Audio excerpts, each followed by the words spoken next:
I'm Bill. I'm Kelly. Janine? Michaela?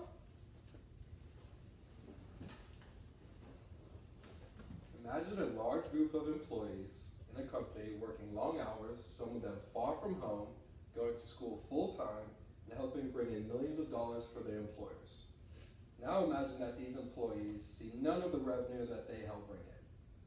You don't have to imagine too hard, because this is a reality for student athletes in the National Collegiate Athletic Association, or NCAA. The NCAA blatantly exploits their college athletes and profits handsomely from their hard work and dedication, while the true laborers are forced to work for free. It is disgustingly similar to slavery. I am here to fight to stop this travesty and bring justice to this outdated system.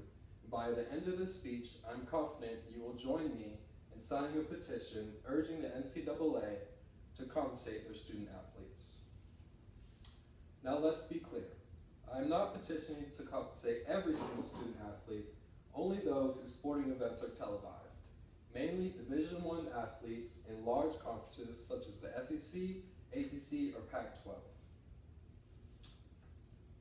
I propose to pay players according to the notoriety and revenue that their individual sports bring to their schools. It is simple. You're not going to pay the gymnastics team the same amount as the football and basketball teams because they simply do not generate the same amount of revenue. For 2011 and the 2012 seasons, the NCAA generated $871.6 million. 81% of that came from the television deals, which mainly televised football and basketball games. Here I have some visual aids to show just how greedy the NCAA is. This picture depicts the NCAA holding a piggy bank with money in it, running away from the student athletes, and they're saying, "You know the rules, boys. Only one carries the pigskin." Also, I have a bar graph here showing how much the NCAA men's basketball tournament generated, and it's more than the NFL, NBA, MLB, and NHL at $100.5 million. Despite these large amounts of revenue the NCAA generates, the NCAA makes it so the student athletes cannot profit themselves. They do this by sticking an amateur status on the student athletes. There have been many instances when the NCAA has suspended student athletes unfairly for violating this amateur status. In 2011, the NCAA suspended 5 Ohio State football players for receiving improper benefits. All the Ohio State players did was sold the memorabilia that they had won in exchange for money and tattoos.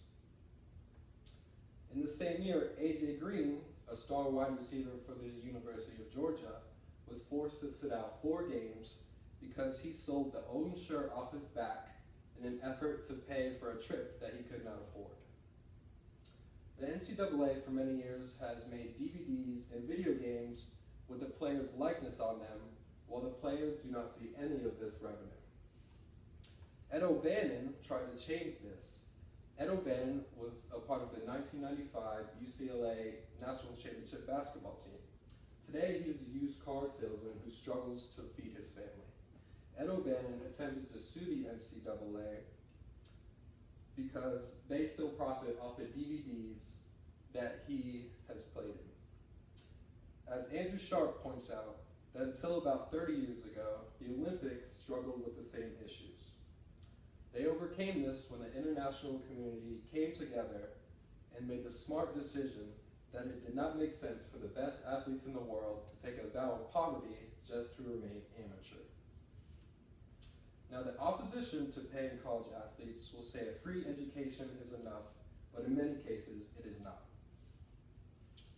Think about it. Student athletes go to class full-time while also going to every single practice and game and workouts, and many times have a part job to assist them financially. The top athletes many times don't finish their college degree and are forced to go to college just because the rules that are set. These athletes include basketball players John Wall and Anthony Davis, and football players Jameis Winston and Todd Gurley. Kent Waldrip, a running back for the Texas Christian University in the 1970s, was paralyzed in 1974. He attempted to sue the NCAA twice for workers' compensation, but in both times lost his case because of the student athlete title that was slapped upon him. The current NCAA system is outdated, and it is time to do the moral thing and progress with the times. The NCAA is greedy and does not want to share the money that they generate with the student athletes. The rules are simply outdated. The NCAA is acting just as slave owners once did, using the athletes for profit. Taylor Branch authored a book titled The Cartel, depicting how the NCAA acts just like that, a cartel. In it, he's quoted as saying, "Corporations and universities enriching themselves on the backs of uncompensated young men whose status as student athletes deprives them of the right to due process guaranteed by the Constitution, is to catch an unmistakable whiff of the plantation." I hope you now can see just how unfair the NCAA system is. Student athletes are forced to work long hours, both in the classroom and in their athletic arenas, while receiving no financial income.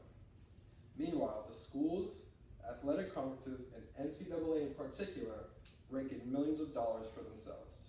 It is selfish. It is time to abolish this outdated school of thought, just as we abolished slavery. We must do the right and moral thing now, in this case, just as we did then. I am now urging you, my audience, to join me in signing this petition to make this much needed change. Thank you very much.